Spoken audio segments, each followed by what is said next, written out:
The views and opinions expressed on this program do not reflect the company, owners, management, staff, clients, or partners.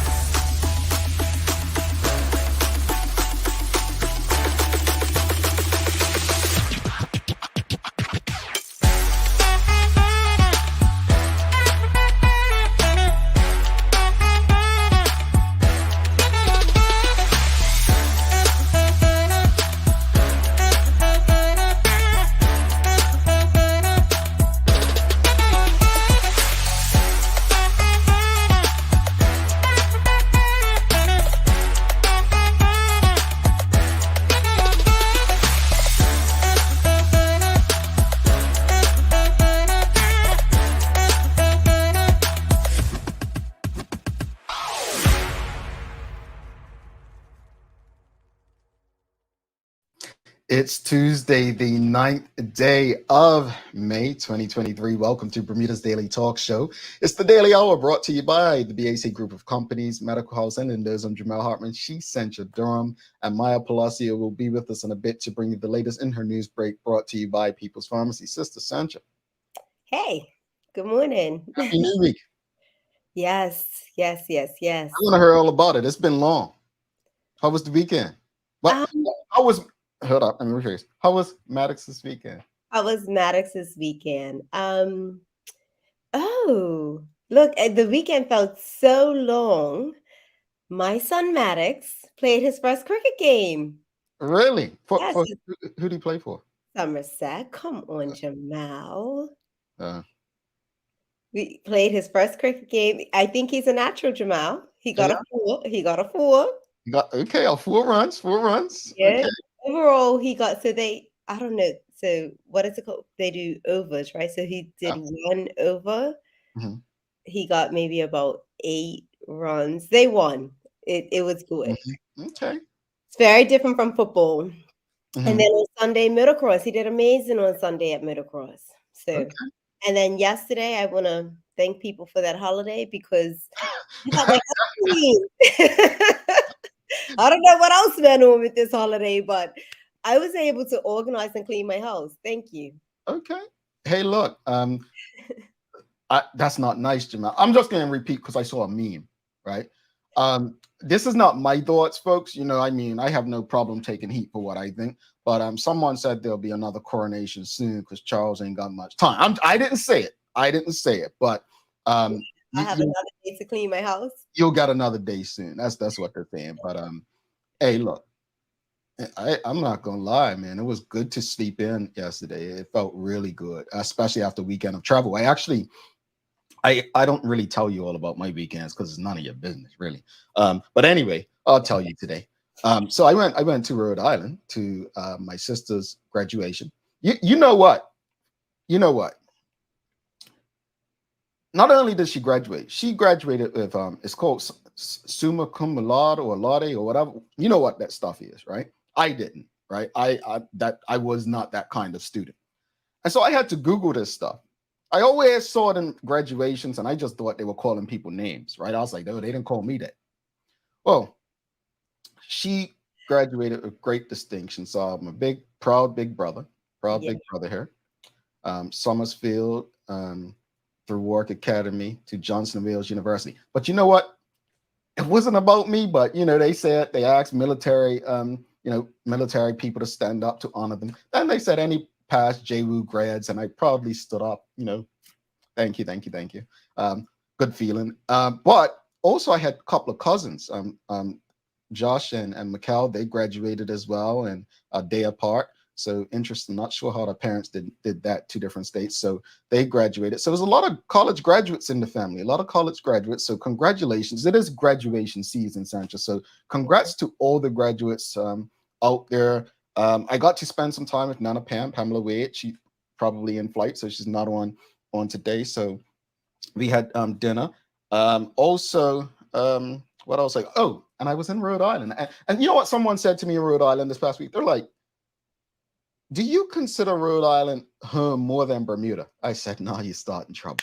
What? And what was your answer, sir?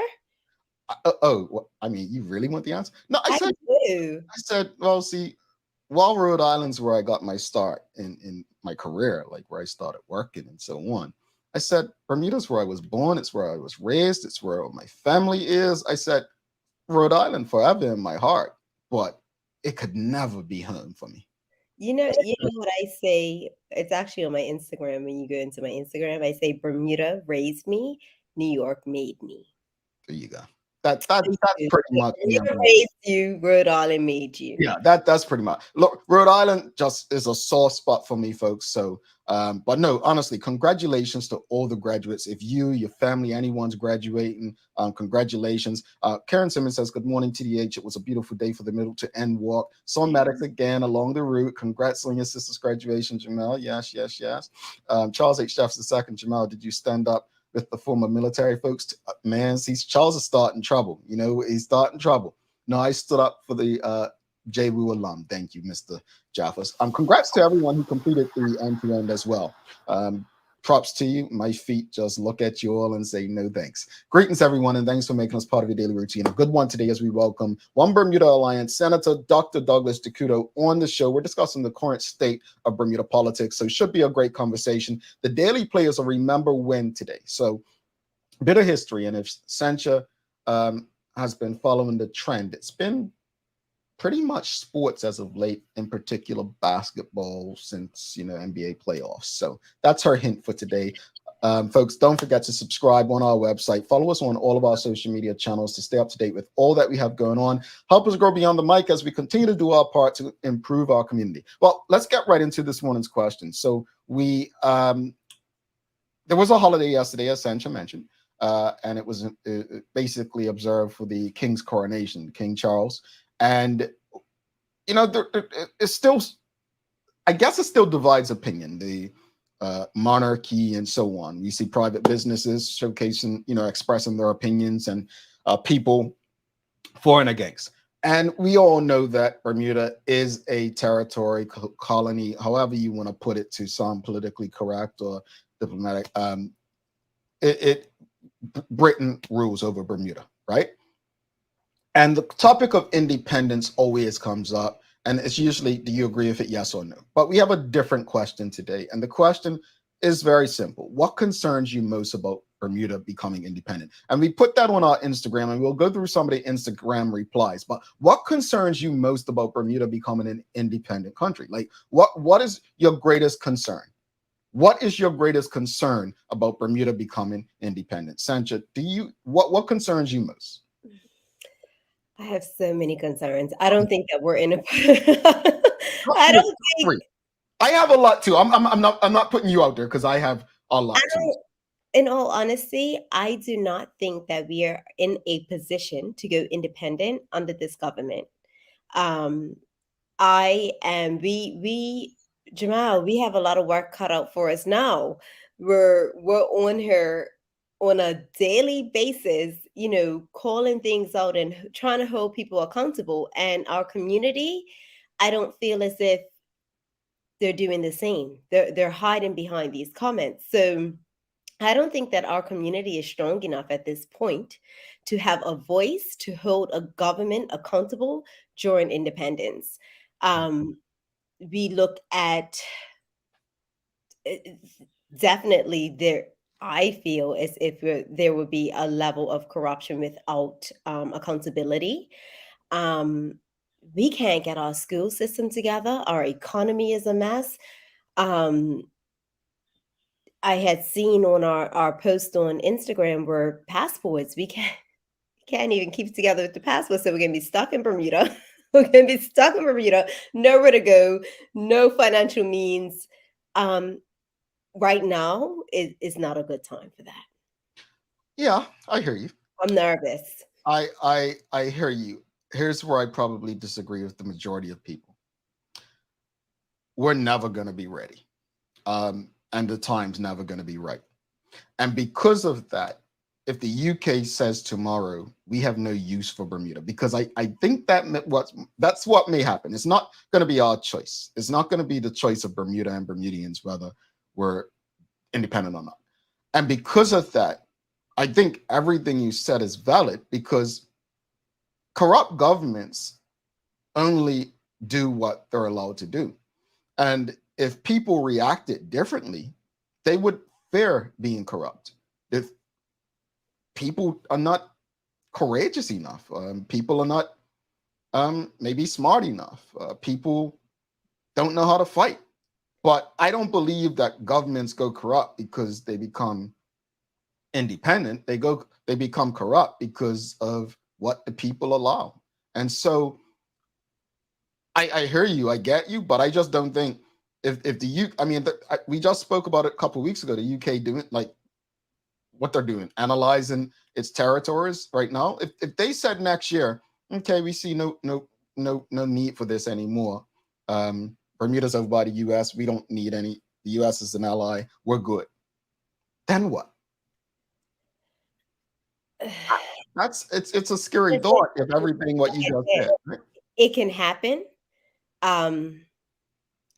but we're never going to be ready.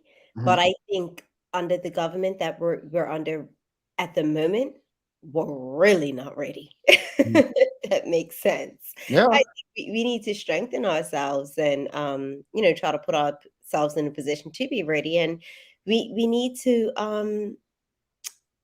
to feel as if we can trust our government and they listen to us. And yeah, I don't know. I disagree with nothing you said. I just think if we're not reacting now, I don't see us reacting with an independent government. Charles H. Jefferson II says, I believe most, if not all, of Central's concerns can be addressed with the right leadership. But what is the right leadership? What does that look like?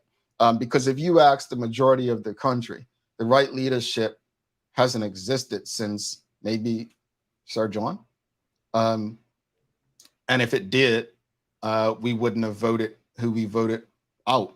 You know, I mean, you look at the current administration. I said it yesterday on Twitter that when you look at the Byrd administration and the current PLP, it's almost they use the Black struggle for their personal political gain, and then do nothing to help those who really put them there. And when I say help those, yeah, they take care of their inner circle and those people right there. But you can't win elections with just them.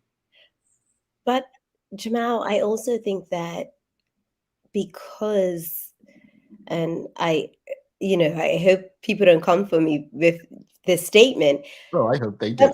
So some of us aren't educated enough, and we think that the little crumbs and bones that we are being thrown is helping our community. So when we take a cut in payroll tax, or we are saying, yes, we want minimum wage, we think that that's actually for us, but in the long run, it works against us. And, Jamal, I have said it so many times on this show, and not recently, and, you and I had a conversation about it the other day. We are slowly but surely putting ourselves in a position whereas we have the working class and the wealthy, that middle class, we are totally being done with it. And these decisions that are being made constantly take us in that direction. And in order for us to be, financially stable, a good financially stable community or country, we need that middle class. And I personally feel that this government is doing away with the middle class. So you don't think if we were you think if we were Bermuda would have become independent, it would be worse off? Of course, and under this government that is totally eliminating the middle class, yes. Yes. I just feel we're self-governed. I don't think the problems will become better under the current administration. I think I don't know. One of the things that, we'll go through some of the Instagram replies because there's a couple of things in there concern me, but let's go through the comments. Michael Daniel says, the unification of the people of Bermuda will allow us to resolve a lot of our problems. Michelle White says, Bermuda has no plan. I don't agree going forward to independence without a plan. Again, it's not going to be your decision. This is not about what Bermudians want. This is about what concerns you most about becoming independent, because the UK can drop Bermuda tomorrow if they'd like. I'm pretty sure that if that happened, all this, not having a plan is, well, shouldn't you start planning? Everyone, individually, if not collectively, without politics. Mark Arthur C. Phillips says, good morning. I agree with Sancha. We need to do a better job of keeping our government officials accountable. If we're not holding them accountable right now, I mean, I agree. What chance do we stand as an independent nation? The only hope we have is that Bermuda is small and people will likely choose family over military and political affiliation. That's the only hope we have. Karen Simmons says, it concerns me that independence won't happen in my lifetime. I agree with you, Sancha and Charles. I always hoped it would happen in my lifetime, but I can't see it happening with the leadership that we have. This is not said from a personal perspective. This is just said looking at government as a whole. I don't think if I'm sitting in government and I hear the things that I hear from the majority of people outside of my circle, right? Because you have to consider people outside of your circle. That's who you govern for, not just those who are in your circle you agree with. But I would be concerned that, wow, I'm getting mine, but 20 years from now, my children may not have anything because of decisions that I'm either a part of or decisions I'm making. Like, you've got to think bigger than you. And I'm not quite sure some on the outskirts do. You cannot tell me you sit in those rooms and think that this in Bermuda's on the right track. You can't tell me that. You can't tell me that you really believe that you're governing in the best possible way, that if Bermuda were to go independent, we'll be better off. At the end of the day, if you think about those who put the PLP in government, I'm pretty sure outside of that circle, ain't nobody living better off than they were in 2017. I'm just saying.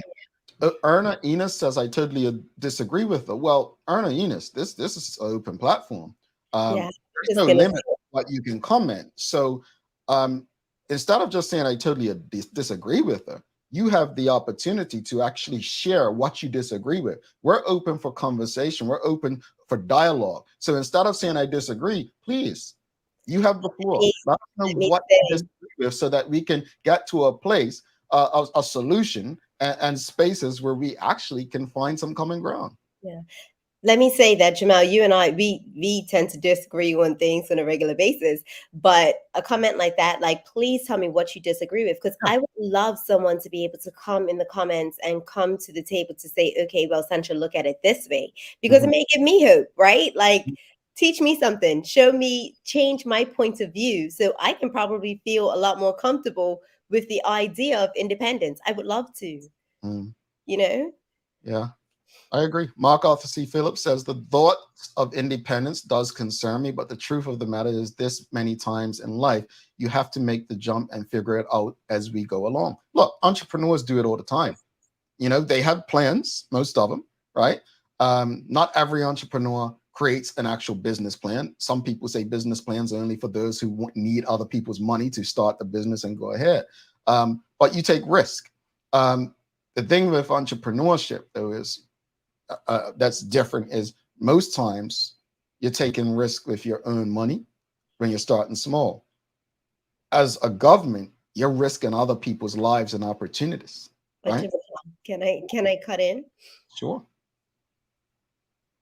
What entrepreneur do we have on that platform? What successful entrepreneur? Like, I would feel more comfortable if there was like a successful entrepreneur that was on that platform to help make those decisions.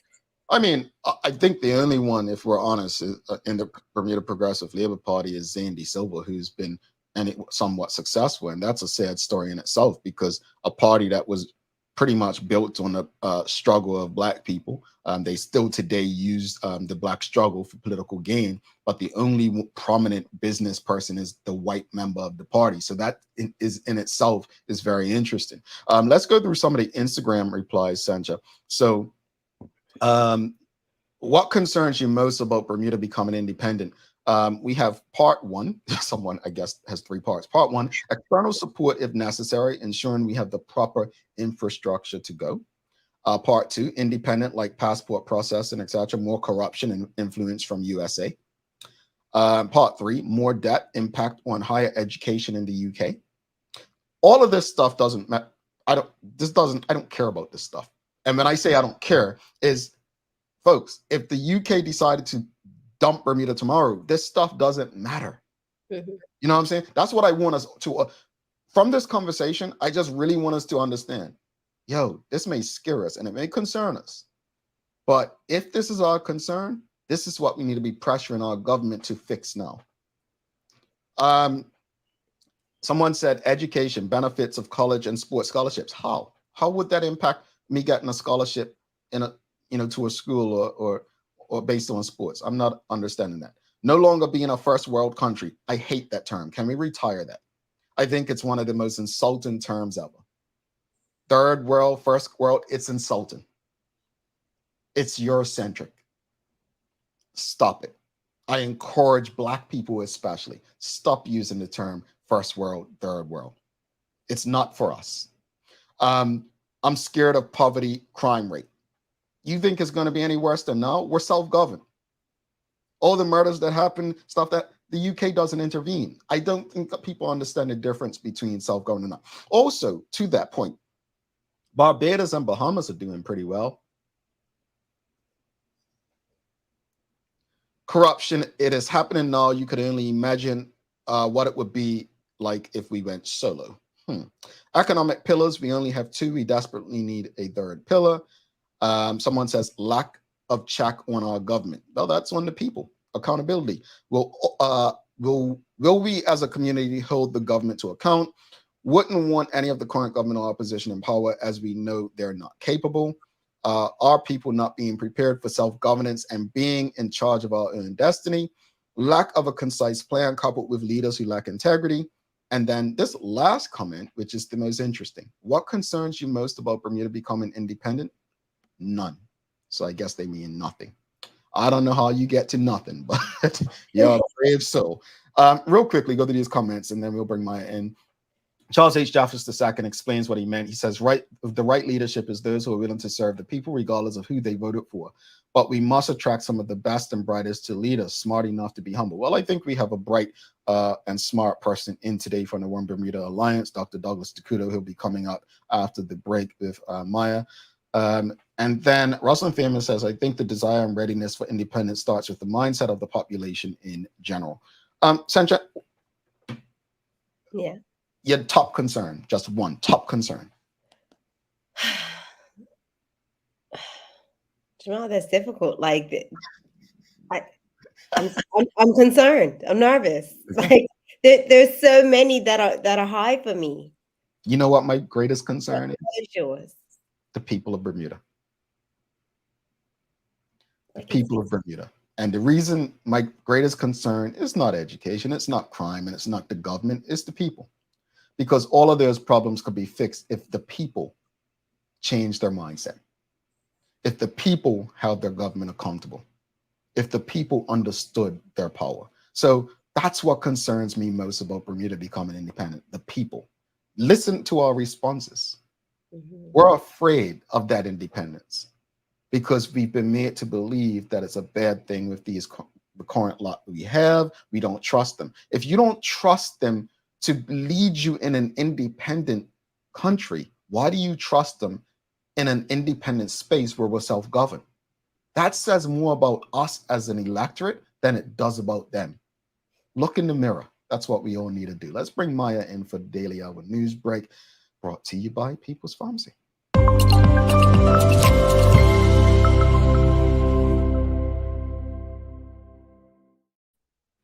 Good morning. Good morning. Greetings, madam. How are you? Pretty tired, actually, but feeling good. Did you tired? Have a holiday or did you work? I know. I feel like I slept most of the day, but then I couldn't sleep at all at night, and I was pissed. Yeah, I know that feeling. You know, I tried to go to sleep early last night as well because I feel like, you know, I work, and I couldn't sleep, Maya. You know why I couldn't sleep? Because Why? I've been trying to stay up and watch the NBA playoffs, right? And I woke up like 4 o'clock. It's like, I wonder who won the game. I wonder who won the game. Didn't pick up my phone. I'm saying at 4 o'clock, about 2 o'clock. Then again, 4 o'clock. And I just kept wondering who won the game. So I couldn't sleep because I just wanted to know who won the game. And it was weird. I hate when that happens. Yeah, not like I have a team. I just Just I don't want to know. Yeah. yeah, it was weird. Anyway, I'm sorry, but let's get some rest. You know, you need the rest. Keep producing what you're doing, but you need your rest. If you have time to sleep all day, I'm gonna bring my son to your house. He has this 360 camera that he's using that he needs to learn editing one. So Ah, we're Just like massive. Yeah, I can take that in real quick. I don't think I've ever babysat a day in my life, Sandra. I'll be quite honest with you. Babysit. It's like a little homie. It's like a little homie. Is that the homie age? Okay. Good morning, everyone. This is the Daily Hour News Break brought to you by People's Pharmacy. Starting out the news this morning, still more upsetting news about road traffic collisions that we've happened over the long weekend. I actually put out through a graphic because there's 3 traffic collisions that occurred. So here's a graphic of what they are, but I'll still mention them by piece as to what happened. But there it is for you to see there on the screen or what happened on each day. So I will quickly go to the first one, which happened on May 6th, which happened around 6:30 p.m. in the Smiths Parish area, where the first responders were dispatched to a single vehicle road traffic collision involving a motor car on North Shore Road near the junction with Jennings Road and Smiths Parish. Upon arrival, officers were informed a female motorist was traveling east along North Shore Road when she apparently lost control of the vehicle and went over an embankment. She was reported trapped inside the vehicle and was assisted by members of the public, thankfully, who were able to get her out of the vehicle before the police had arrived. She was then transmitted to the hospital with injuries which are not considered life-threatening. And then we have Sunday, the next day at around 10 p.m. in Devonshire Parish, where it was a 2-vehicle road traffic collision involving an unmarked police car with officers on patrol duty and a motorcycle near the junction of Hermitage Road and Middle Road. Both vehicles were traveling west along Middle Road when the driver of the police car signaled and slowed the vehicle to make a right turn into the park where the Squash Association is. And then the motorcycle struck the back of the police car and caused the male rider to be thrown into the roadway. He sustained lacerations to the head and was unresponsive for a short time. The injured man was attended to the scene by EMTs who reported that he smelt of alcohol. He was subsequently transported to the hospital for further treatments, which are not considered life-threatening. Again, thankful for that. But unfortunately, on Monday, where there was another accident around 9 a.m., again in the parish of Hamilton Parish side, so still in the east vicinity, but Hamilton Parish, and police were dispatched to the scene while being attended. The victim, who sustained a laceration to the back of her head, regained consciousness and was transmitted by ambulance to the hospital for further treatment to her injuries, which are considered serious. She was actually struck by a van while crossing the crosswalk near the entrance of Grotto Bay Hotel. wow. Wow. Folks, I know Maya didn't do a plea and she shouldn't have to, but holiday weekends especially, slow down, be considerate, and let's just hope everyone involved in these accidents recovers well. Yes, and like Jamal said, I do normally do a plea, and it's draining Bermuda, and I really want us to just be worried that you're not the only ones on these roads. And this week is actually supposed to be Road Safety Week, as well. I know this thing's going to be mentioned, I believe, on the 15th of this month. So just look out for those topics as well, conversation. But we really have to be careful. It is an epidemic on this island. We need to slow down. We need to be aware of our surroundings. Next up, the next story is actually an education update. So I tried to get the video up, but unfortunately I wasn't able to. But in the House of Assembly on Friday, there was conversations made by the Minister of Education, Diallo Bain, where he generally stated that the process of asking and how they went about the consultations to the schools, he apologizes for and said they could have gone a different route in how they approached the community about what they were planning to do, and that they will go back to the drawing board with stakeholders to discuss those plans. He didn't outright say, as you may have seen on the Royal Gazette, that the plans to move East End primary students to Whitney was dropped. That was not quite said there in the House of Assembly, as the Honorable Michael Dunkley actually tweeted that the minister, when questioned in Parliament today, did not confirm it was dropped, end quote from Michael Dunkley there. And then I reached out to some reliable sources, and I will repeat an email that I did get. They said, I can confirm that St. George's Pratt did not have has not received a letter stating explicitly that the Whitney plan is not going ahead. The trustees or board of prep did receive a letter stating that the minister recognized the clear feedback that stakeholders did not want to use Whitney, and that due to this, alternatives were being explored. The letter went out to say that further meetings will be held the week of May 15th. Sanji, you want to say something? I don't want to be the one to say something. No, well, I'm actually going to try to look at the cup half full. And I just want to say congratulations to the community for sticking to something and at least trying to get a result. Like you believed in something, you stood by it, and you did not ease off. And as a result, we're not saying that it's changed, but we're considering. I'm going to look at it in that light. Okay. So we wait for further updates on that when it comes to education in Bermuda. But here's a statement actually from the Honorable Cole Simons of the One Bermuda Alliance leader and Shadow Minister of Finance from the meeting that was held on April 27th, where it was a larger PTA group.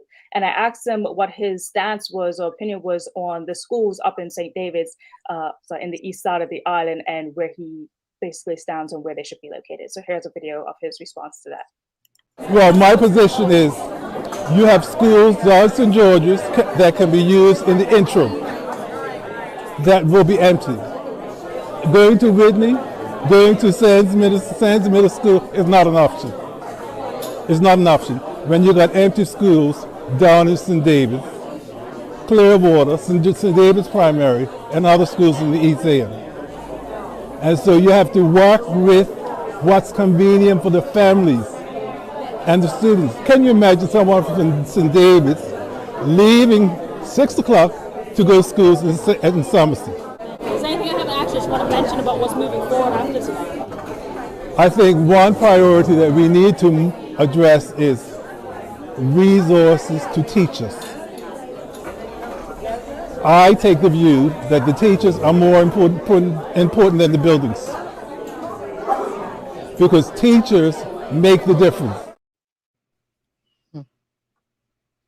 I mean, I don't think what he's saying is rocket science. I think his concerns are shared by many. I'll just say that much. Politics aside, I think many share his concerns. Those school thing, it's very messy. I don't understand how this became so messy. That's exactly what I was going to say before when I went. We're talking about our future, our kids. How did it become this messy? 2017, we voted the PL pin and gave them what, 20 something, and then we gave them 30. That's your answer. Breaks my heart. It's been a very long road when it comes to education in Bermuda, and this process, I think we can all agree, and as the minister said, like just the lack of communication, the telling and not quite collaborating, it has been the real biggest shift right now in terms of getting on board and understanding what's going on. Okay. Next up on the news this morning, I had my one-on-one with MP Lawrence Scott last week. If you tapped in and watched it at the end, I did ask him some more political questions, hard-hitting questions about, why he had left his position, or why he was dismissed by the Premier for his position as Minister of Transport. And also I got to ask him, which he did answer, who he voted for personally in the internal election. So here is that clip right here for you guys to see. The dismissal is, without saying too much about, I guess, the conversation you had with Premier David Burt, can you at least talk about maybe something that you believe that he felt that you should have worked on, or even maybe something that you believe that if you would have done would have kept you in position? I don't believe that there's anything that I could have done different. I stand by every decision that I made, and I still stand by every decision I made. And so therefore, once again, the only person that can tell you why I'm no longer a minister is the Premier himself, because every minister sits at the pleasure of the Premier. Okay. All right. Last question. Yes. Who did you vote for in the internal election? Okay. I'll be honest. I actually voted for Premier Burt. Why? Because I believe that for me, it came down to, once again, Curtis Dickinson brought a wealth of knowledge in economics. He has the characteristics, he has the ability to be a leader. The only thing for me that held me back from supporting Curtis Dickinson was his lack of experience running a political party.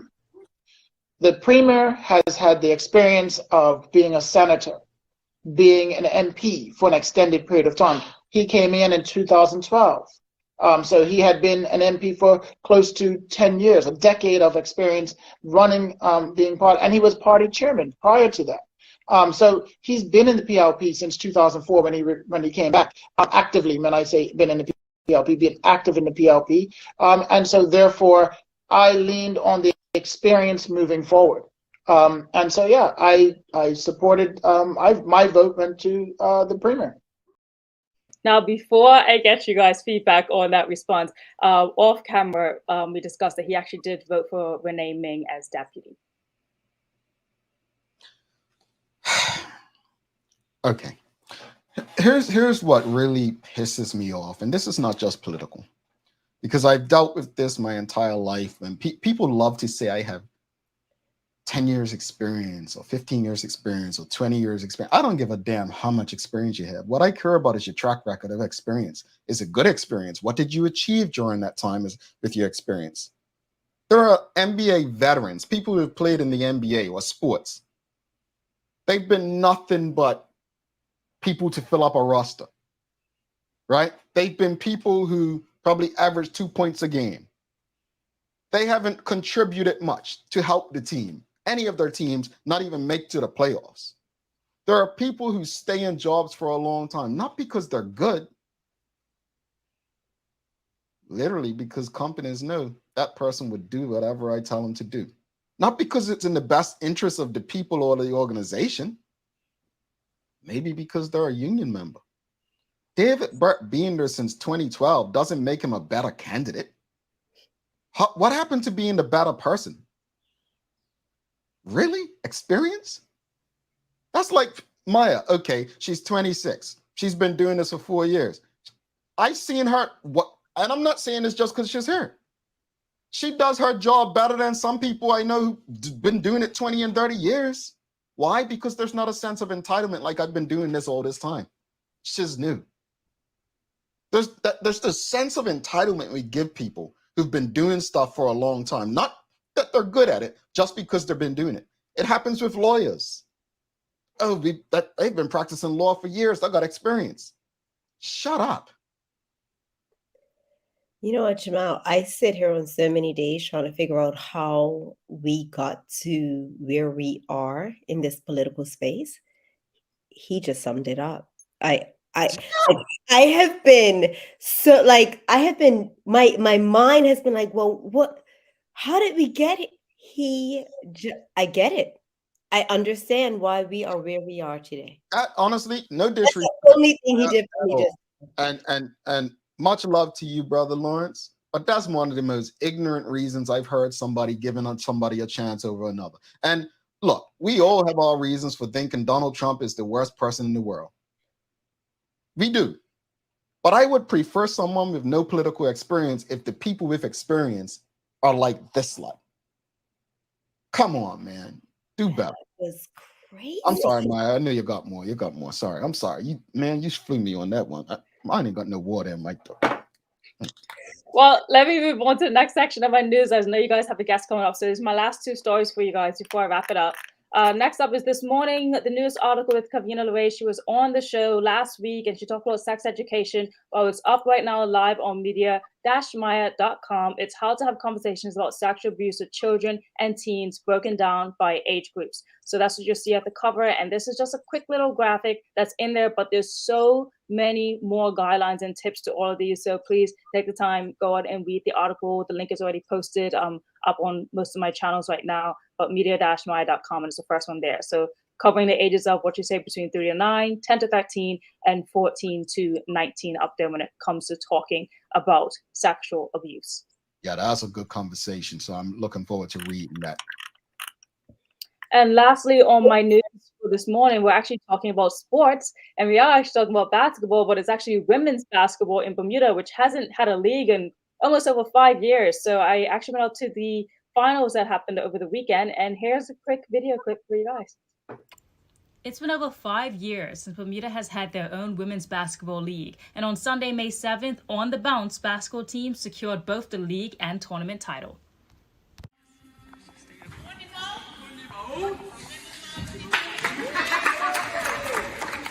Shari Scott, the league coordinator, was a driving force in bringing the women's league back. This league got started basically from an interest in basketball. I had played basketball previously and knew people that wanted to play again, but nothing was really happening. And it was actually a prompt from my dad to say, hey, put it out there, see what happens, see what you get back. And from a post on Mayor's List last year, April, and now we're here. How does it feel to start something up like this again? To be honest, I haven't thought of it from that perspective. For me, it's nice to see people out playing again, for sure. It's been really great to see people that were either new to basketball or hadn't played in a while, either improving their skill set or enjoying the game. So that's the biggest sort of reason for me. MVP was Erica Woods, and most valuable player was Rashay Moore. Shari Scott says their main focus now is development. Definitely go on Facebook or Instagram and like our social media pages, which is Women's Basketball Bermuda, on both of their entities. If you have interest in finding out more, you can message us there or email us at womensbasketballbba@gmail.com. Those will be the best ways to connect with us, whether you want to play, whether you're interested in sponsoring us, or just learning more about how you can get involved. We definitely want to encourage younger girls to come out as well, because the only way we're going to grow this sport is if we get interest at all age levels. So yeah, come out and join, ask questions, and we have a good group of ladies that are willing to help and support as needed. From now until the end of June, we'll be at the Central on Engle Street, Monday nights from 6 to 7:30, shooting around, open run scrimmages.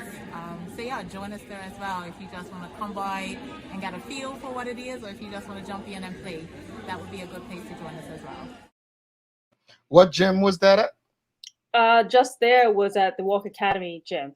Oh, okay. That's where they had the finals. Right now they're just doing 3v3 because obviously there's not a lot of players, but there's 4 teams in the league at the moment with a minimum of 4 players. So it's small at the moment, but hopefully that it will develop and get big.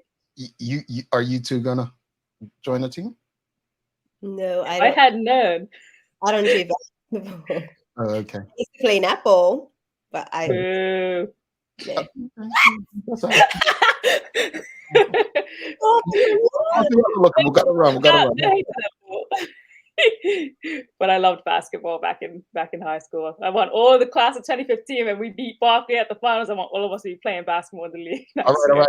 How's the weather? We gotta run. So, okay, weather's looking sunny with a chance of a brief shower as well, and we have a high of 74 degrees Fahrenheit. Bye, just for the long news break, everyone. It was a long weekend. Days of the year, Santa. Yes, National Teacher Day. If children are the future, teachers are the ones making sure that the future is a good one. Give thanks to and see how you can help these underpaid workers. Teachers play a critical role in educating and shaping children's lives, the future leaders of the country all over the world. While there can be teachers that are notably not so good, good teachers are generally kind, patient, hardworking, dedicated, and understanding professionals that mold the children's lives in a positive direction. Many people entrust their children to the teachers, and they affect their lives on a daily basis. So today is National Teachers Day. Please thank a teacher, show some love. Yeah, big up to all the teachers out there. It's not easy. Maya, thank you so much, folks, for coming back. Dr. Douglas Couto, OBA Senator, stick with us.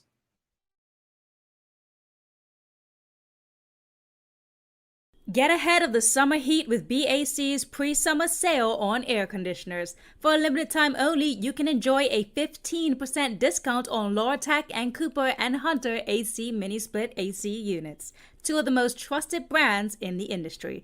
Plus, with financing options available, you can make your purchase even more affordable. But don't delay, this offer is only valid through May 31st or while supplies last. Whether you're looking to upgrade your home or office AC units, BAC has got you covered. Stay cool and comfortable this summer with BAC. People's ACW, located at King Edward VII Memorial Hospital, carries over-the-counter medicines, toys, cards, and even toiletries. Our knowledgeable staff are there whether you're at emergency, visiting family, or a member of BHB staff, to show you our best even when you're feeling your worst. People's ACW, we're here for you.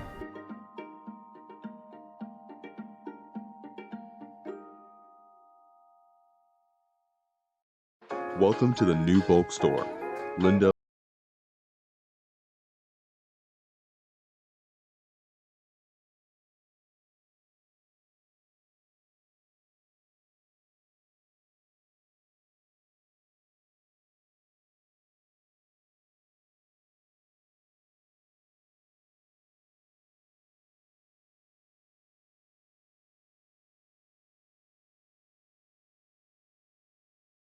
Mom's celebrating her 70th birthday next month. Have you noticed her age is catching up with her? Yeah. Plus, she's having a hard time getting up and around like she's used to. I would sure hate to see her fall. At Medical House Limited, we can help make life situations easier. We have electric beds, motorized scooters, bath stools, walkers, you name it. Mom's been real good to us. We'll get her birthday and Christmas gifts from Medical House. Medical House has relocated next to the Dendy Town Field, number 6 Bakery Lane, Pembroke. Telephone 292-3622. I'm sorry, I'm still stuck on freaking experience. My goodness. Oh, my goodness. Welcome back to Big Show. Sancha Durham, Jamel Hartman. It's the Daily Hour brought to you by the BAC Group of Companies, Medical House Lindos, and People's Pharmacy. Folks, please don't forget to subscribe on our website to stay up to date. Follow us on all of our social media channels. See what we've got going on. Help us grow beyond the mic as we continue to do our part to improve our community. Without further ado, and thanks for his patience, we've got Dr. Douglas Couto coming up from the Bermuda Alliance, where he serves as a senator. Let's give him a warm TDH welcome, delayed welcome to the Big Show. He's coming. Here we go. He's here. All righty. Well, welcome, sir. How are you? I'm great. I don't normally get a welcome like that, so I'll take it wherever I can get it. Now, they got out of hand sometimes. Make people feel uncomfortable. But first off, thank you for your patience. I'm patiently waiting backstage, but hopefully you were able to tune into the conversation, because I want to go back a bit before we even jump into this. But we were speaking about what concerns people most about Bermuda becoming independent. Did you want to add anything, or did any comment interest you? Well, I did listen. The first thing is I knock on a lot of doors in the canvassing. I've canvassed just about every doorstep in the constituency I'm working in. I have to be honest, no one brings up independence. I say no one, maybe one or two people. So it's hard for me to give you some general comment about what people are thinking, because that's not what's on their minds. You know, they're trying to make the rent, make the school fee, buy the groceries, get their kids educated, and that's just not on the radar right now for them, other than why are we talking about it? On a personal basis, you know, I probably concur a lot with what you guys were saying. I'm not personally anti-independence. I'm not really for it right now. I'm personally spend my time thinking about what can we do today to solve Bermuda's problems, because independence is not going to magically solve them. So that's where I think most people would agree with you right there. Let's jump in it. Just obviously you're a senator for the One Bermuda Alliance, but there's more to the person, the individual. Tell us a bit about your background and what led you to politics. Yeah, thanks for asking, Jamal. You know, I was laughing because you were talking about your Rhode Island trip, right? I lived in Boston for 11 years, and I did, you know, my undergraduate and my graduate studies. So I'm a PhD. I'm not a medical doctor, so don't call me. Go to the emergency room. But I came home in 2004, and it was a little bit like, looked around. It's like, well, I'm not actually American, and my parents were getting older, and I said maybe it's time to get back to Bermuda and get back in touch with my roots. I love to sail. I mean, that's another reason to come back to Bermuda. I love our island. I love just walking around it, meeting the people, just enjoying the natural beauty. I've got 3 kids, two young boys and a daughter who's halfway through university. So we're a pretty busy family. And to be honest, if I wasn't doing the political stuff, I'd probably be tinkering in my garage. But Bermuda's been good to me, been good to my family. And I have some certain skills, I think, people will be the judge of that, but I do have a few. And I thought, let me bring those to helping make things better for our country and all of our fellow Bermudians. And, there's a lot of people in Bermuda who give back to the country in a lot of ways, from clubs to churches, education, sports, youth groups. For me, this is the way that I choose to give back with what talents I may or may not have. So that's why I'm in it for the future. And what would you say? I mean, obviously you're a senator, but you also are Bermudian. And if you weren't a politician, you'd still be, a voter in the one of the members of the electorate, right? What are your thoughts about the current state of Bermuda's political landscape? I think about it like results. So if the country was going well, right, and people were doing well, they were healthy, they could get good education, they could live their lives the way they wanted to, I'd be like, whatever, that's fine. I don't need to get involved. I'll go do something else. And the results, I think, are speaking for themselves. And you guys talk a lot about that on the show, and people on the doorstep talk about it.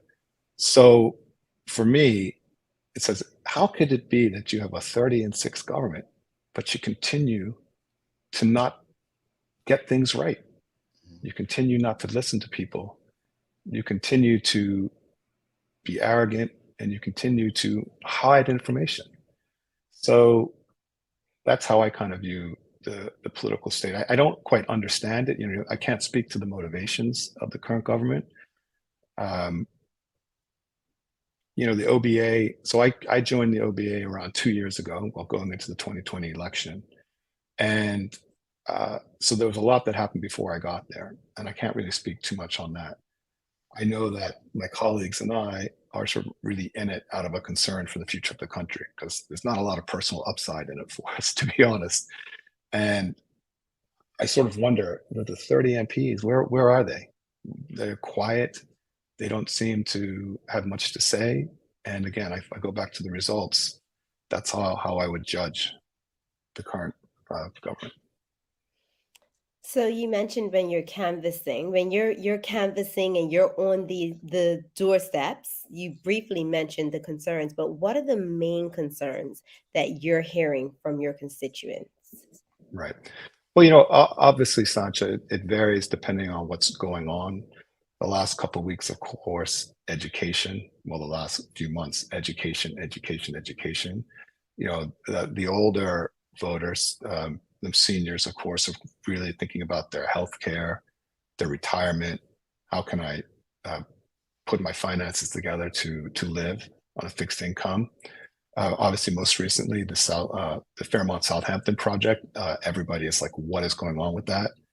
They're pretty concerned. The financial aspect, I see that from everybody. Well, maybe not everybody, not what I would call people in the top economic tier. But I mentioned the retirees, of course, the senior citizens. They're very concerned. Then you have the people who are on the lower rungs of the economic ladder, and we hear about that, how they can't even put it together to like make rent or buy food and things like that. And then Sancha, earlier today you talked about the middle class, and they're getting squeezed because they say they want to put their children in private school because they want to do what's right by their children. Unfortunately, that's the option that they see is required. They might be trying to put their mortgage together, and whereas they would have had a little margin in their finances, that's disappearing with the cost of living increases and things like that are happening. So we see this concern, across the whole spectrum. It just manifests differently for people to different places in the economy. So my next question is one that I think of all the time because I'm like, what, like, how does this work? What do you believe that the One Bermuda Alliance can do to help Bermuda with such a small opposition? Right. Well, Sancho, I think we're doing it within the powers that we have. The role of the opposition, and some people want to talk about, oh, we shouldn't have the kind of government that we do, but we do, and we have this Westminster system, this parliamentary system. The role of the opposition is to create accountability for the government, because the way it's set up, of course, the government should be able to pass every single piece of bill it wants. That's just why it's the government, it has a majority. So our role is to question, to raise awareness, to highlight issues that we see, bring a different perspective, and get that message out to the people so they can understand. Very occasionally, in the Senate, for example, certain things can be blocked, and you saw that with the municipalities and the cannabis bills, for example, and the Fairmont Southampton concessions very nearly did not get passed. That was a one vote margin there. And so our role there is to dig up the facts, dig up information that the government might not be forthcoming with, and get it out there to the people. And the people will judge how successful we are at that. But I think given our size, I think we have a pretty big impact. And if you go back to the budget, you'll note that a lot of what was coming out in the headlines in the paper was based on things that were coming from the opposition and points that we were highlighting and making. Okay, so honest question. Do you think that the One Bermuda Alliance can possibly become Bermuda's next government? And if so, what do they need to do? Great question, Sancha. And you might not be surprised to know that we spent a lot of time talking about it in our caucus. Obviously, number one is we need to get the full slate of candidates together, and we've made a lot of progress in that. Not all of that has been put out to the public yet, and that's something we'll be working on. Number two is we need people to understand who we are, what we stand for, and to trust us. A lot of people say, oh, the OBA is this, the OBA is that. And they're saying it based on information that is either just not factually correct or very out of date, because I think there was a time when we let some other stakeholders, let's say, drive the agenda and the publicity around us, right? So it's our job to get our message about who we are. In our caucus, we have a very diverse group of people across Bermuda. And I don't just mean black and white. I mean male, female, professions, everybody from blue collar to service workers to international business to entrepreneurs. We have a broad variety of people. So it's our job to get that message out so that they can see that we will really represent the cross section of Bermuda. And also, to show them and tell them how we're going to operate in a very consultative, transparent mode, because one of our values is the public's trust. And right now, I think that's something that people would really like to see a lot more of. So to recap, show you that we've got the full slate of candidates, show you our plans, and show you the way in which we would operate. And I think people would see that we'd be much more transparent and much more open and responsive to the people. You're on mute, Jamal. Oh, sorry, guys. Folks, if you have any questions or comments for Dr. Couto, please send them through. We'll get through as many as possible. But I wouldn't be me if I didn't ask this next question. You just said what you believe the One Bermuda Alliance needs to do, which I think many people would agree. Diversity, a word that I just love to challenge.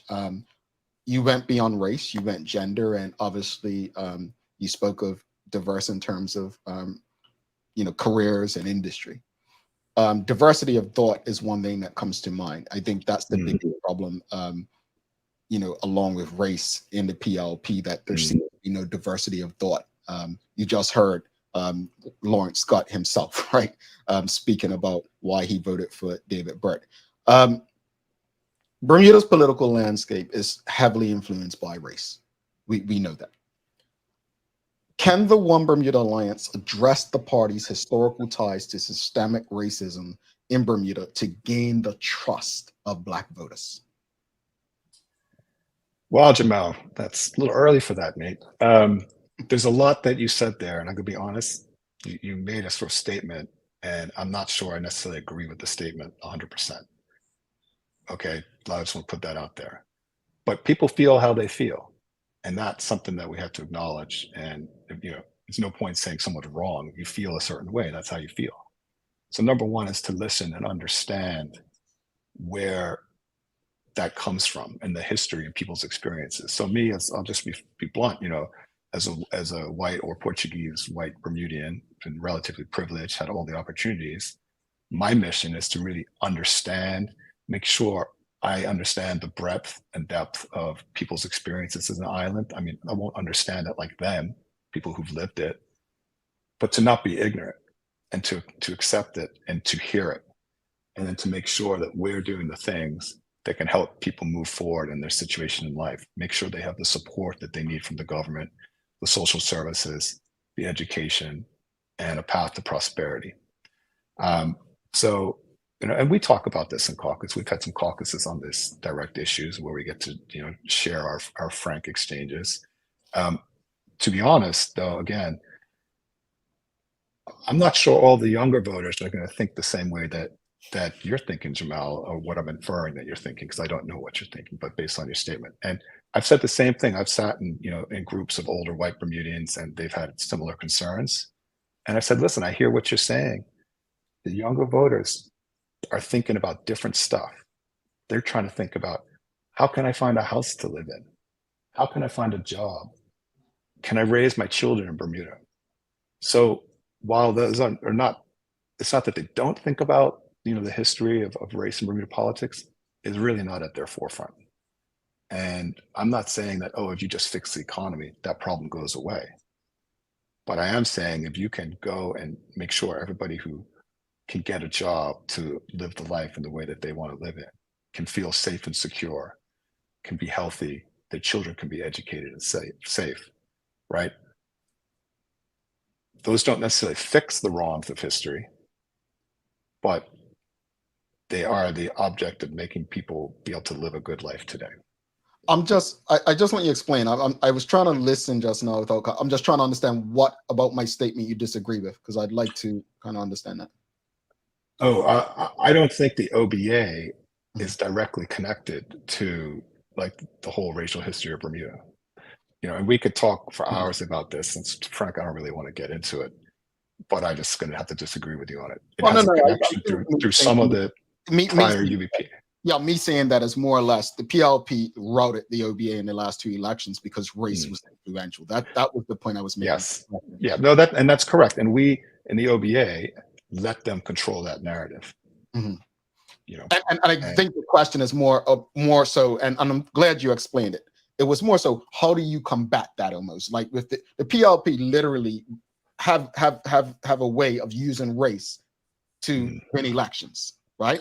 I guess that if I ask it differently is, how does the OBA plan on combating that? Because you can't play nice. You have to address it head on if you're trying to win the election. Look, let me ask a question. And this is the question I ask every voter on the doorstep. And I can tell you they almost invariably have the same answer. Are you better off today than you were 5 years ago? Well, I asked that earlier. I mean, exactly. And you know the answer. The answer to that. The answer is no. And I've had people, I've gone in areas that would have been called a PLP stronghold in my constituency, right? Mm-hmm. And they go, well, no one comes up here. OBA, no one comes up here. Mm-hmm. And there are people who would have been, well, I guess they still are, died in the wool PLP supporters, but I want to talk to everybody, right? And they're like, I can't right now. But they can't support. And I'll tell you, let me go one step further. And then they're listening to their children. Mm-hmm. And they're realizing that the things that the PLP has been using to drive up support and create a certain feeling is not resulting in a better outcome for their children, because their children are telling them that. But the children are interested in hearing about it. But let's go back, because I don't think it wouldn't be fair of me to let you leave this conversation with saying what you said without pushing back. Number one, the One Bermuda Alliance won the election in 2012. And within 18 months, Michael Dunkley was premier, Craig Kennedy was out. I still don't understand why Craig Kennedy resigned. He should have never resigned. That's my personal opinion. Then months after that, the entire cabinet was UBP. The entire cabinet was a UBP cabinet. The One Bermuda Alliance cannot deny the ties to United Bermuda Party. And I think it will, I'm no political expert, but I voted and I've been involved in politics in the back. But the more you ignore what many see as, well, there are ties, just accept it and say, you know what? We do have United Bermuda ties. United Bermuda Party did some great things. It's what they did wrong that this party is going to do differently to address. But that's where I think I kind of, you know, as a black, I mean, they took me off the registry, so you didn't got to worry about me voting. But I think that's where the disconnect is for me. Now, I remember with the One Bermuda Alliance, I've said it on this show many times. I don't know why people dislike Michael Dunkley the way they do. To me, he's going to face things head on, direct. He's probably one of the few that I'm just like, man, like, I think he would get elected in any party. I personally believe that. What I didn't like is, I've said it on this show, the Michael phase. You cannot become government and act like Colonel Birch. Colonel Birch gets a pass because he's a part of a party where they are, personally, if you look at it, they're allowed to do certain things that Black people are not going to react to. Understand that and work differently. I didn't like the way that once the OBA lost, some people just jumped ship. They didn't want to fight in opposition, right? They didn't want to go to bed. I called them out. People like Jeff Barron. How do we know? How do we know? Because it seems self-serving that once you lose, I'm taking my marbles. No, in your case, I'm going to use what you said earlier. You don't need this. You don't need I'm with you. Right? But you're dedicating your time. Those guys could have said, you know what? People don't want me. I'm out. And fair enough, if that's the thing. But we need to build trust as a community that you are a better option than what we have. Because I say it on this show all the time, and you just asked the question, I said it earlier. The best way to measure the success, and I'm results driven, I believe in results, is are we better off today than we were in 2017, in 2012, in 2003, in 1998. I always look at elections, when there's elections were. So I don't disagree with you. I just think that, you know, I appreciate, you know, your directness. I just think we can't ignore, even if it's just 10% of people. We know how Bermuda is and how close that. I'm with you, Jamal. So I do have an answer for you. You might not like it, but you know, well, first of all, I wasn't around before 2020, so I can't account for what happened. I'll put that out there. And we would look around our room in the OBA today and say, what was going on? Okay.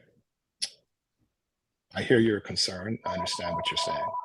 Right now, a lot of those people have gone. Like you said, oh, we're in the opposition and it's going to be a hard slog. We're out. We got to spend our time doing something different, or they lost their seats and things like that. So the people we have in the room now is a set of people who are really committed. All right. I think we have two former UBP people in the room, which is about the same as the PLP has. And in fact, one of them is the cabinet minister. So right now, that kind of cord, I think, is quite tenuous. But the lesson learned, and I think this is where you're going, is are you listening to people?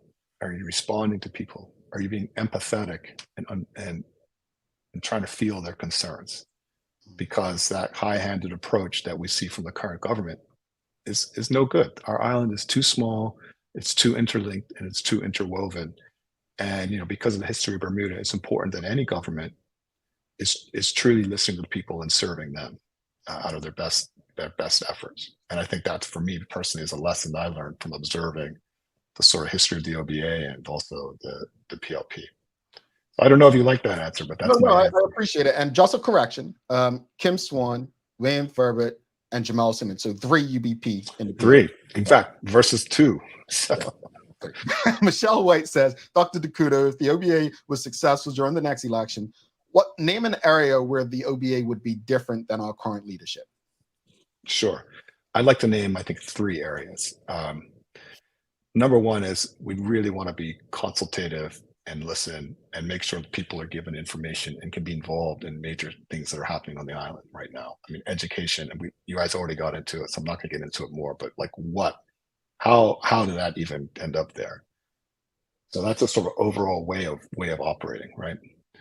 Number 2, we would actually get control of the island finances.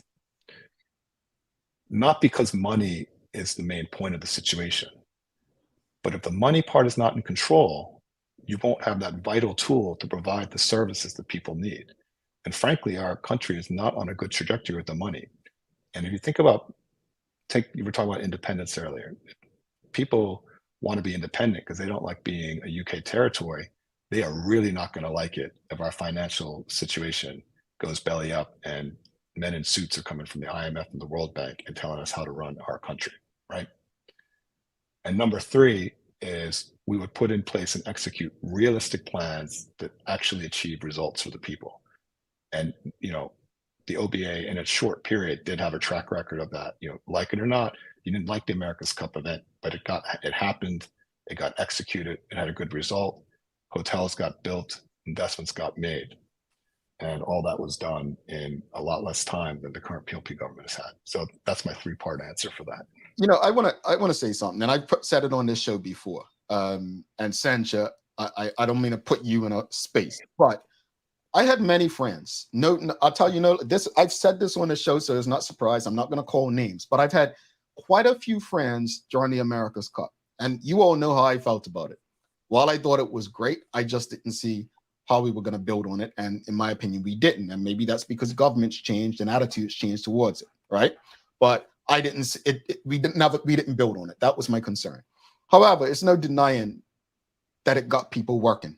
People were making money. The amount of friends that hit me up, hey man, yeah, mom got jobs on right now. I'm making money, and they wouldn't say it loudly, but many of them said that. So to your point, that's the results we're talking about, folks. Those are the things that we mean where people are working and money's being pumped into the economy. People are being able to spend. So I just want to give some context to that. Charles H. Jeffs II, he's asking, would the OBA support a change in how laws are passed in the House from just a majority, but a supermajority? A supermajority would be a designated percentage between 67 and 90%. Interesting. I'm not sure the party has a position on that. That's not the kind of thing we talk about. That's a sort of question about like, should we have a different system of government, right?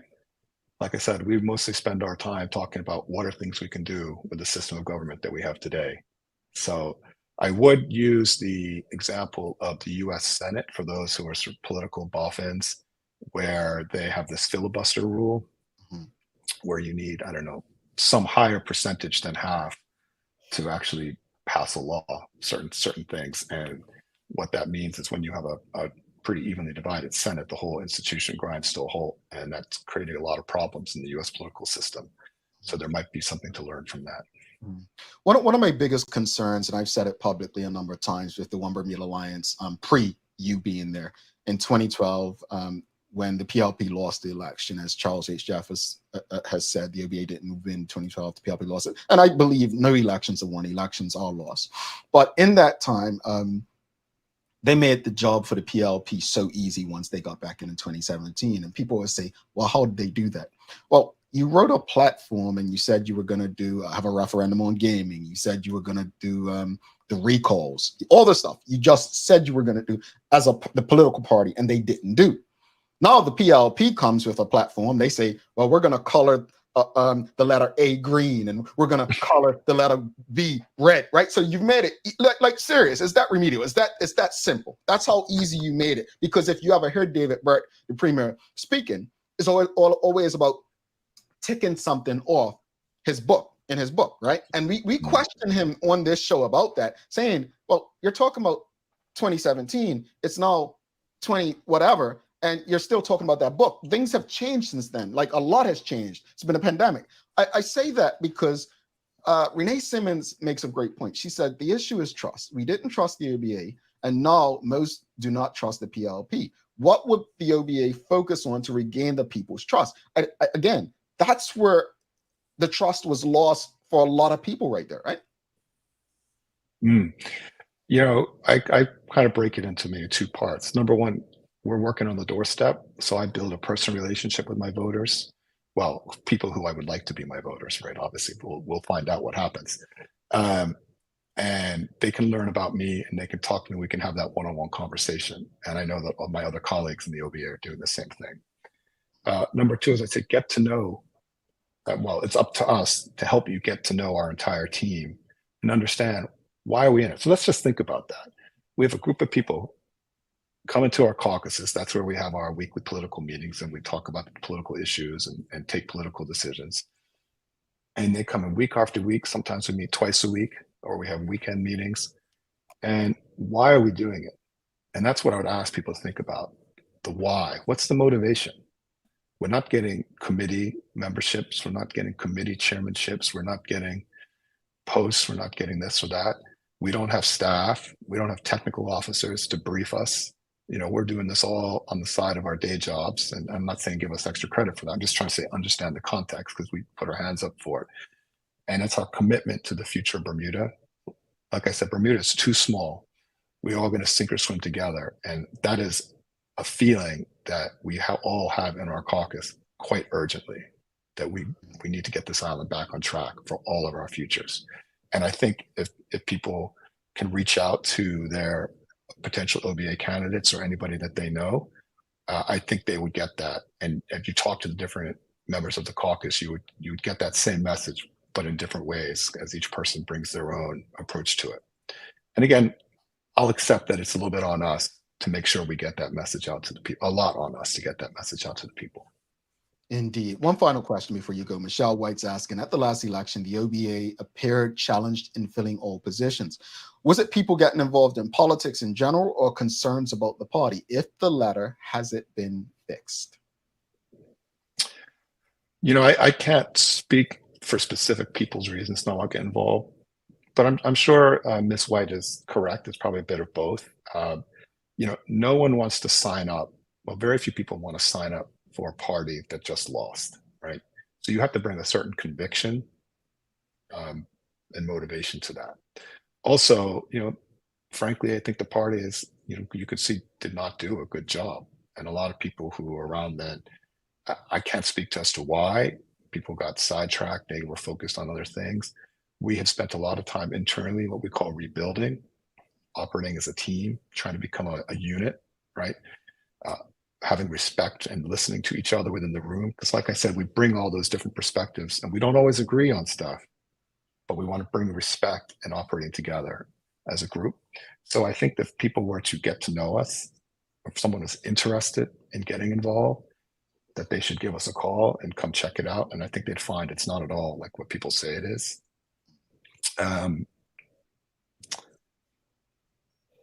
You know, I just lost my train of thought. No worries. One last question before you go from us. Obviously, the big chat outside of education, well, it's been so many, but the SDO from Mount Southampton. I've on this show, Sencha, I think we differ in some respect. Sencha, correct me if I'm wrong, but I feel as if the hotel just needs to open. I feel Bermuda doesn't have any leverage. We lost that. We just, I think we've been governed into a hole that we don't have any leverage. The OBA, what is the position on the current SDO? And you know, do you agree that we need the hotel open like yesterday? So, you know, Jamal, nobody disagrees that the hotel needs to be open. And you have to be careful with this because the government and Gen Com will always like to tilt that conversation to imply that people who have concerns about the current deal don't want the hotel open. Nobody doesn't want the hotel to be open. We all want the hotel to be open, right? The OBA's position is that we didn't like the original concessions. They're way too generous and did not have enough safeguards for the island. And that's why we voted against them, but they're there. We don't want the hotel open, which I said, I'll repeat it again. There's already an SDO from 2009 that lets there be 130 condos. So we don't support an additional SDO with additional condos because the terms in the giveaway are way too big. And we feel that there should be a way, there would be a way to renegotiate a different deal that was more fair for Bermuda. It's not true that GenCom has all the leverage, right? They're stuck with an asset that they need to do something productive with. I don't understand why they're being, frankly, greedy. Well, I do understand. They're a business. They're going to take what they can get. You sort of can't really blame them for that. You can blame the government for letting them get away with it and for being bad negotiators on Bermuda's behalf.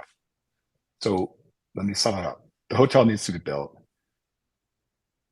We don't really like the old 2009 SDO, but we'd hold our nose on it. We don't support this new SDO, and we think that a better deal could and should be negotiated with GenCom. Sancha would agree with all of you just said. She says it all the time. We need better people in the room negotiating on our behalf. She always says that. I think this is a reflection of it. Dr. Couto, thank you so much. Obviously going over time, but I don't like to jump in and end conversations when I think they're healthy and helpful for our community. Please don't make this the last time that you come on a daily hour. I think these conversations are generally what we need, not because we agree, but because we can learn through disagreement and try to have a better understanding of, what we all want. And I think what we all want is a better Bermuda for everyone. So thank you for trusting the platform, and all the best in trying to change people's minds. Well, hey, thank you guys. I really appreciate the opportunity to come on the show, and have a great day. You as well. Thank you. All right. Dr. Douglas Couto, one Bermuda Alliance Senator. Folks, if you appreciated the conversation and information, give us a thumbs up, a love, a like. We're going to take a quick break, come back, Daily Play, and wrap it up. I really want to hear Sancho's thoughts, because when she's like that, she's taking a lot in, and I'm really interested in her thoughts. Yeah, I'm focused on Sancho. Want to hear your final thoughts as well. Audience, let us know in the comments during the break. What are your thoughts about what you heard just now? Let us know your thoughts. Get ahead of the heat and save 15% on Lortec and Cooper and Hunter AC units during BAC's pre-summer sale. Financing is available and the offer is good through till May 31st or while supplies last. Hi, welcome to ER Fisheries. I'm Jalen Steed, store manager and trained chef, and I'm here to help you with all of your food needs. Let's talk about why you should come and check out ER Fisheries. We offer the widest range of specialty meats and seafood items at a price point that will absolutely fit your budget.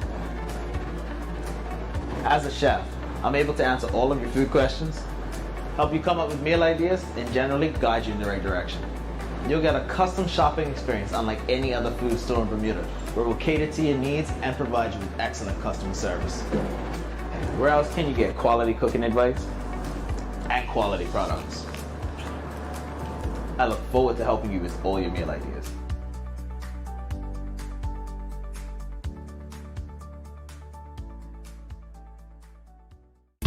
Bermuda, get ready for the official summer starter. DJ Rusty G presents Flag Invasion. I have a big flag. The Sunset Edition. Much more than just a party. This is an outdoor festival happening Saturday, May 20th at Port St. Catherine. Doors open at 6 p.m. 3 stages. One epic event featuring an all-star lineup of international entertainers. DJ Rusty G. Yo, Rusty G here, inviting everybody out to Fort St. Catherine. It's gonna be crazy. Just Jay. Yo, what's up, Bermuda? This is Just Jay from Barbados. May 20th, I will be on your shores. It's all about Flag Invasion. Ricky Platinum. Yo, hear me out, son. From here, the voice, you don't know, so Ricky Platinum at top. Bermuda, May the 20th, Ricky Platinum live. DJ Quest. Yo, Bermuda, check you. DJ Quest from the 268 Antigua. I'll be there May 20th for Flag Invasion. Shep Beats. Yo, what up, Bermuda? This is DJ Shep Beats, the London Governor out of Barbados. See you guys real soon at Flag Invasion. And Fire Wayne. Yo, it's your boy Fire Wayne. Flag Invasion, I'll be there. Also featuring Bermuda's finest DJs, Mr. Genius, DJ iBreeze, Marky T, Young Gun Sound, DJ Maestro, Jim Brown, Corey Miners, E.T. Flavor, DJ Young Sai, DJ Derek, and DJ Heifer. Get your ticket online right now at djrustygg.com. Sponsored by Cockspur Rum, Stoli Vodka, Wicked, and Carrot Beer. All right. Thanks again to Senator Douglas Couto from the Bermuda Alliance for the conversation this morning. Thanks again to the BAC Group of Companies, Medical House Lindos, and People's Pharmacy for ensuring that we can have these conversations on a daily basis. It's time for the Daily Play, brought to you by Bermuda Trivia, now available at stores throughout Bermuda. Follow Bermuda Trivia on Facebook, Instagram, Twitter, and TikTok to find out why it's Bermuda's favorite trivia game. Sancha, are you ready? Yes. All right, here we go, folks. It's a remember when. Michael Jordan officially retired from the National Basketball Association as a player in what year? Oh, I should know this. Just Googling. I am. No, I'm not. I won't. 90.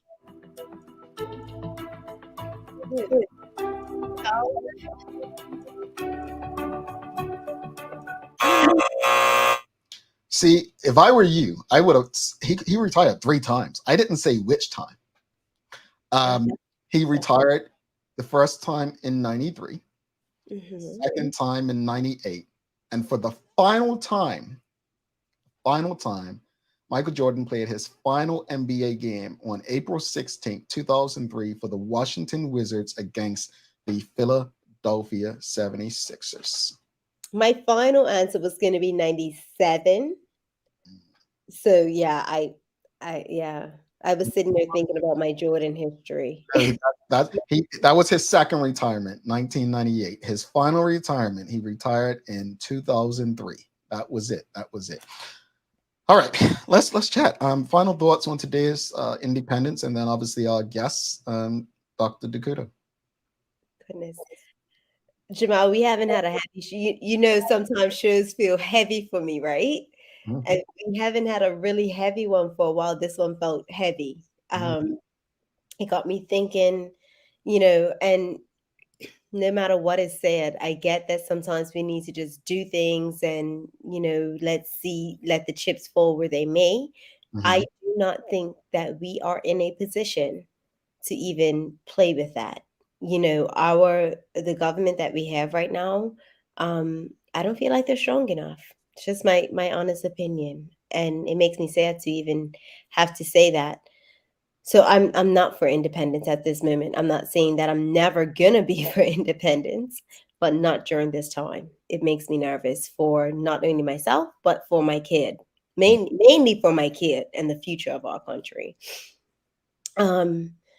Our conversation today, the state of politics today, and it was really interesting because we're sitting here and we're having these conversations, and a government is only as good as their opposition, right?